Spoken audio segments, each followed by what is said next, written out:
Sir ఇప్పుడు రేవంత్ రెడ్డి గారు government వచ్చిన తర్వాత లాస్ట్‌లో మీరే చెప్పారు మాకు ఆగస్ట్ నుంచి రేట్స్ అనేది పెంచబోతున్నారు రిజిస్ట్రేషన్ కాస్ట్ అనేది. సో, అప్పుడు మీరు 1 మంత్ నుంచి అదే చెప్పారు. ఎవరైనా కొనుక్కోవాలంటే తొందరగా కొనుక్కొని మీకు 10,00,000 వరకు, 5,00,000 వరకు సేవ్ అయ్యే అవకాశాలున్నాయి. నెక్స్ట్ ఆగస్ట్ తర్వాత రిజిస్ట్రేషన్ కాస్ట్ పెంచుతారని మీరే చెప్పారు. అండ్ నెక్స్ట్ ఇప్పటిదాకా రిజిస్ట్రేషన్ కాస్ట్ అనేది పెంచలా. నెక్స్ట్ ఎప్పుడు పెంచబోతున్నారు? నిజంగా పెంచుతారా? లేకపోతే అలాగే హోల్డ్‌లో ఉంచుతారా? చాలా మంచి ప్రశ్న అడిగారు. స్పీకర్‌ని అలగరించాలని నువ్వే చెప్పని చెప్పి నన్ను పెట్టేశాను. పర్వాలేదు. యాహ్! ఇప్పుడు మేము వీఆర్ నాట్ ది ఫార్ములేటర్స్. అంటే మేము రూల్స్ ఫ్రేమ్ చేయం. We are not the regulators. Hmm. We are only spectators. అక్కడ గవర్నమెంట్ మాట్లాడేది చెప్తాం. గవర్నమెంట్ మార్చినప్పుడు మేము కూడా మారుస్తాం. నేను సొంతంగా డిసైడ్ చేస్తే నేను మార్చను. ఓకే. అది సీఎం లెవెల్లో డిసైడ్ అయినప్పుడు మనం వీఆర్ ఓన్లీ చూసి దాన్ని షేర్ చేస్తాం. హ్మ్. అయితే ఆగస్టులో చెప్పింది తర్వాత నవంబర్లో అని కూడా చెప్పాను మర్చిపోయాను. హ్మ్. ఆగస్టులో చెప్పింది ఏంటంటే నవంబర్. జూలైలో ఆగస్ట్ అని చెప్పాం. ఆగస్టు నవంబర్ చెప్పాం. హ్మ్. నవంబర్ నుండి ఎందుకంటే అక్కడ పరిస్థితులు కొద్దిగా మారాయి, తారుమారయ్యాయి. ఎందుకు రియల్ ఎస్టేట్ చాలా మందం అయిపోయింది, హ్మ్. స్లో అయిపోయింది, బాగా స్లో. బాగా స్లో అయింది. ఇప్పుడు దాంతో పుండు మీద కారం జల్లినట్టు హ్మ్. మళ్ళీ పెంచాడు అనుకోండి, ఉన్నది అసలే పోయింది. నా గరక నా గటక అయిపోతుంది. సో అదొకటి. ఆ రీజన్ కంటే మెయిన్ రీజన్ అంటే ఆ ప్రణాళిక పూర్తిగా కంప్లీట్ కాలేదు. అసైన్మెంట్ అంటే ఎక్కడ పెంచాలి, ఎక్కడ తగ్గించాలి, ఎక్కడ ఎంత పెంచాలి అనేది అధ్యయనం జరుగుతుంది. రీసెర్చ్ సో చేస్తున్నారు. వాళ్ళు టైం అడిగారు. ఓకే. దానివల్ల పెంచట్లేదు. కాకపోతే పెరగడం అనేది ఖాయం. లేటుగా వచ్చినా లేటెస్ట్గా పెంచేస్తారు. ఓకే. సార్ అప్పుడు మీరు చెప్పారు 1-2% అప్పుడు ఎంత పర్సెంటేజ్ మీరు చెప్పారు? ఈ భూమి రేట్లు okay. 25-30% yes. Registration rate 1-2%. Registration rate 1-2% పెరుగుతుంది అన్న. ఇప్పుడు 7.5 ఉంది, 7.6 ఉంది.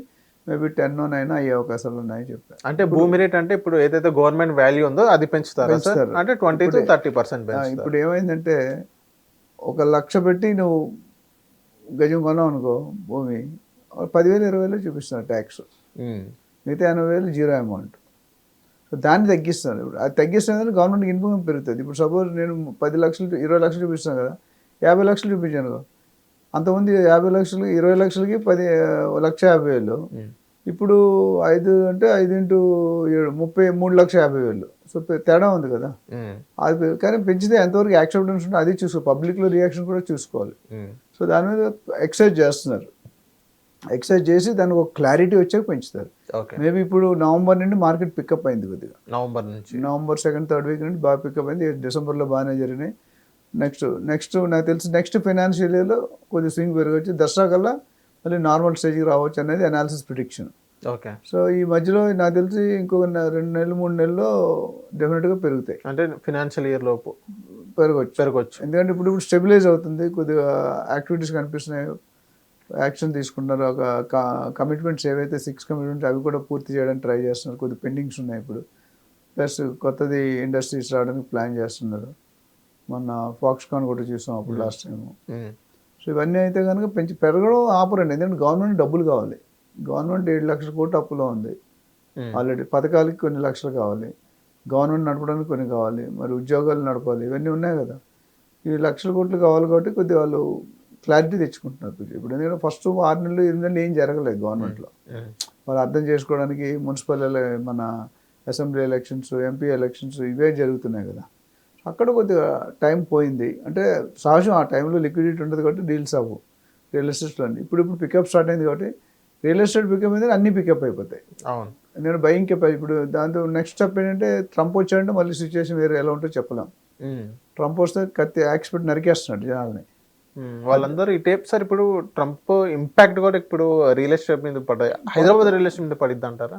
డెఫినెట్గా హైదరాబాద్ హోల్ కంట్రీ మీద పడుతుంది. ఎందుకంటే 18,000 మంది ఇండియన్ స్టడీ పెట్టాడు జనవరి 20 చాక్ ఆఫ్ చేయడానికి.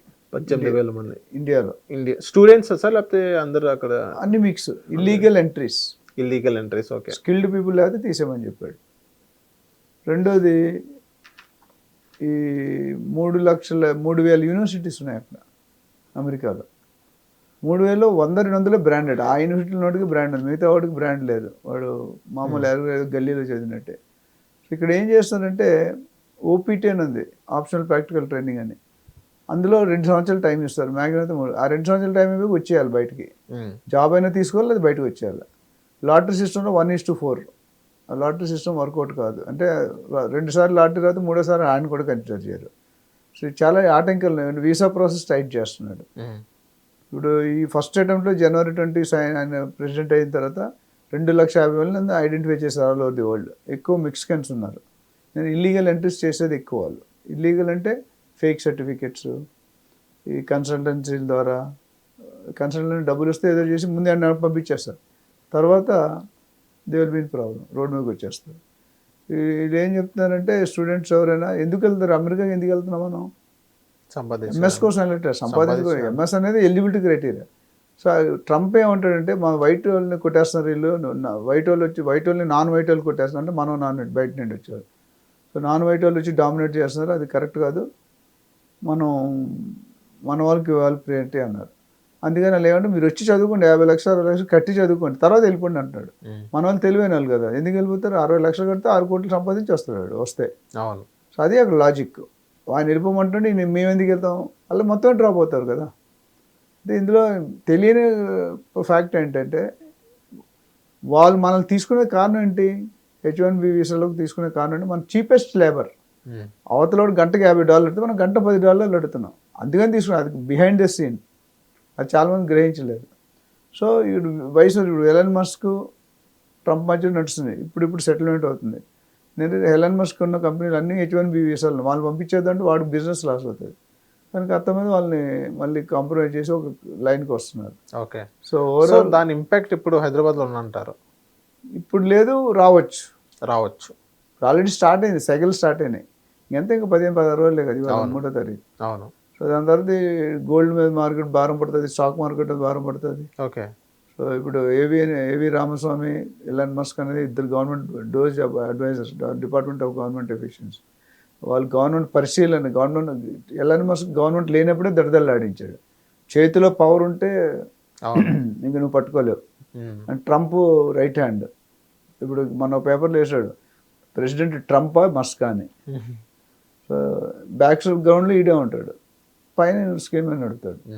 ఓవరాల్గా చూసుకుంటే ఇంపాక్ట్ అనేది ఉంటుంది. అండ్ రేట్లు అనేది, రిజిస్ట్రేషన్ రేట్లు అనేది డెఫినెట్గా అంటే మేము అందరూ రియల్ ఎస్టేట్లో సబ్మిషన్ ఏం చేస్తుంటే భూమి రేట్లు పెంచి రిజిస్ట్రేషన్ రేట్ తగ్గిమన్నాం. ఎందుకంటే బయర్కి రెండు పక్కల ఎఫెక్ట్ అవ్వకూడదు మీకు. అది లేకుండా ఉంటే బెటర్. బట్ అది ఎంతవరకు కన్సిడర్ చేస్తారు లేదని మనకు తెలియదు. వాళ్ళు గవర్నమెంట్కి రిజిస్ట్రేషన్ రేట్ పెడితే కొన్ని వేల కోట్లు పెడుతుంది, భూమి రేట్లు అంటే కొన్ని వేల కోట్లు, 25-30 వేల కోట్లు అదనంగా వస్తుంది సంవత్సరానికి. ఇప్పుడు వచ్చిన 1,00,000 కోట్ల పైగా. సో ఇది we have to wait and watch. అంటే ఎస్ అనో అని చెప్పడం ఇప్పుడు వెరీ కష్టం. ఒకటి యూఎస్ ప్రెసిడెంట్ మీద ఉంటుంది, రెండోది వీల్ స్ట్రాటజీ ఉంది. రెండు కలిపి యూనిఫామ్ డెసిషన్ తీసుకుంటాం. Okay, thank you sir. Hit TV app ని డౌన్లోడ్ చేసుకోండి. ఇందులో short news, live news, entertainment movies అన్ని అవైలబుల్ గా ఉన్నాయి. Please download hit TV app. Hit TV app ని ఫ్రీగా డౌన్లోడ్ చేసుకోండి.